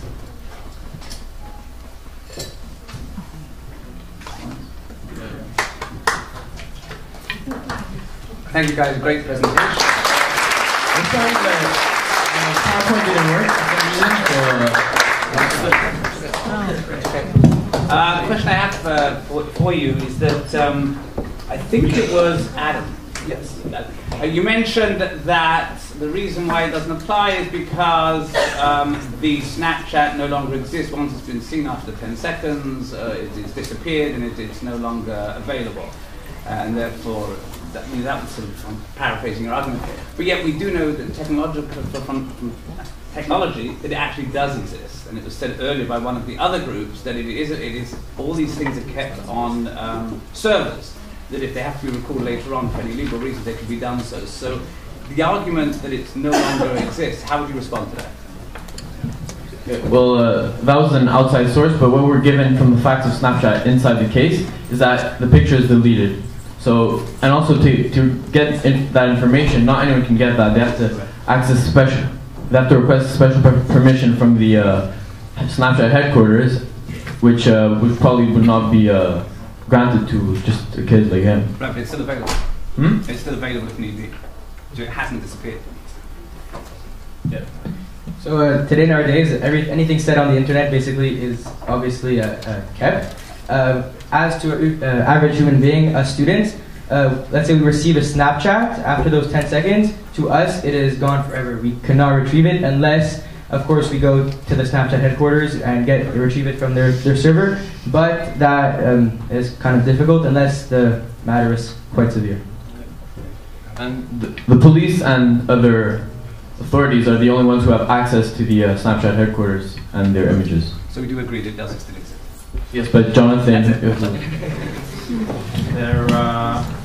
We've seen that cases have been made in some of the Jewish sources that once something is said which is quite hurtful or goes in a direction where there are extenuating circumstances to reveal the private letter that has been written, that the disclosure of that letter is no longer bound by the herem. Why have you chosen to ignore those Jewish sources? This was a very hurtful image and message that was sent.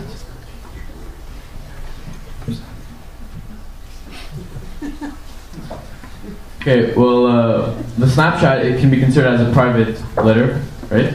So he did not want to publicly embarrass Elizabeth, which is something that is very bad to do. We agree that John did Lashon Hara, but this case is that Max did Lashon Hara, but this case is to decide whoever is more wrong, whoever did the more wrong. As we stated before, Jonathan is the one who has severely wrong, because he has transgressed the cherem, he did a violation of Lashon Hara, and he publicly embarrassed 2 students.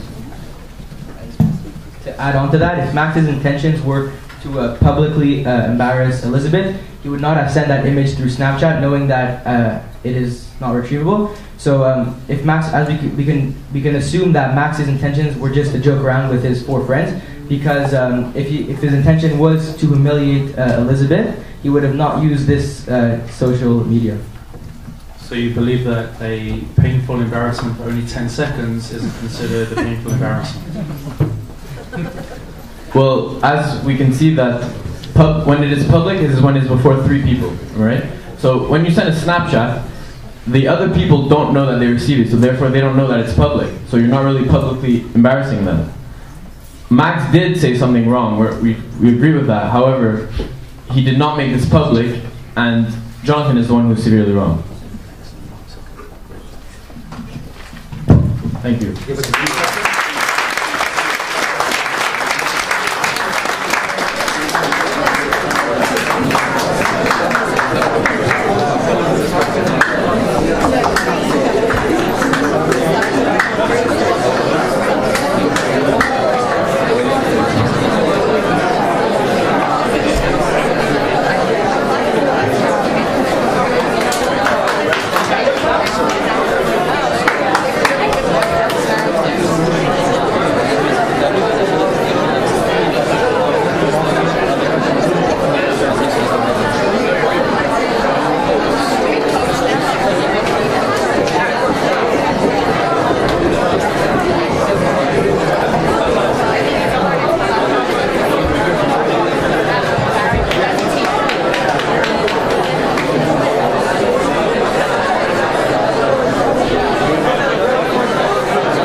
The Beit Din to conclusion. The judges will need a few minutes, I presume. The judges will not need a few minutes.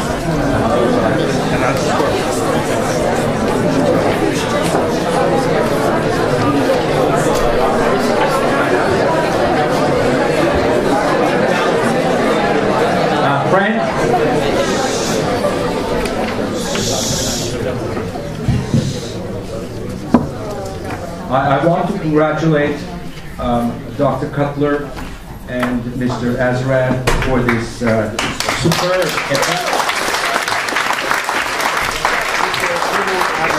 And I want to congratulate your coach, Mr. Aviel. And a round of applause to all the presenters.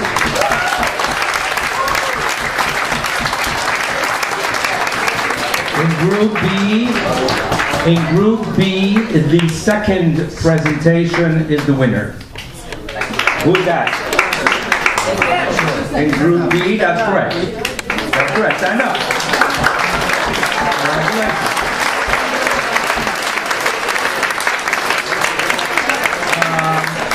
In Group C, and the winner is the final presentation. Thank you for having us.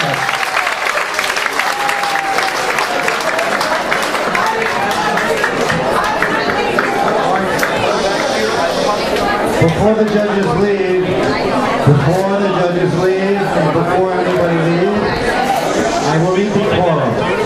I'll wait. Still waiting. First of all, I want to congratulate all the participants and ask every participant to stay behind. We have gifts for everyone, to acknowledge the hard work and effort that you gave on your own time to answer the questions, and they were difficult questions, and your hard work showed off today. Congratulations, you are all winners. Secondly, please don't leave yet, judges. I want to invite you to speak Abiel to address you for a few minutes, for a brief minute. And then I would like to thank the Lederman Foundation for sponsoring the morning and trip. Ms. Abiel. I'm sure you're tired and I'll be very brief. There are three categories of mistakes that can be done. One is called chet. Chet means lehachti et hamatara, to miss the purpose. If the purpose is to fast on Yom Kippur 25 hours, and you drink one drop of water, you miss the purpose. You can't say, but I did only one drop. That one drop, you miss the purpose. Shabbat has to be kept also. If you just lift the little finger and open the light, you miss the purpose. That's a sin. Avon is higher than a sin. Avon is like theft, like cheating, and then we come to a crime. A crime is something you cannot repent. If you kill someone, you cannot bring him back. There is also a killing of a character. If you insult someone, you are killing their character. And you can't bring it back so easily, if at all.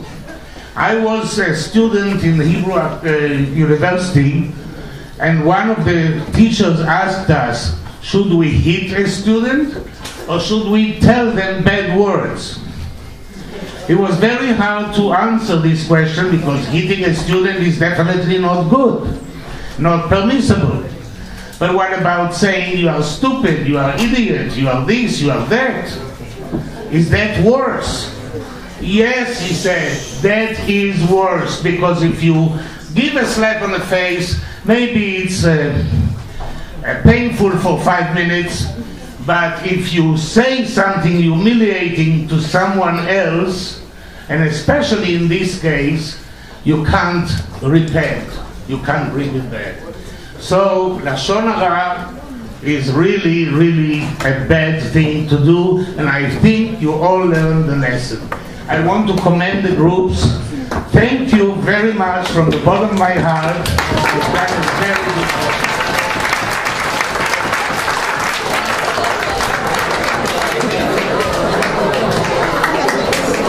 Okay, we're now going to dismiss for lunch, and again I want to thank the judges.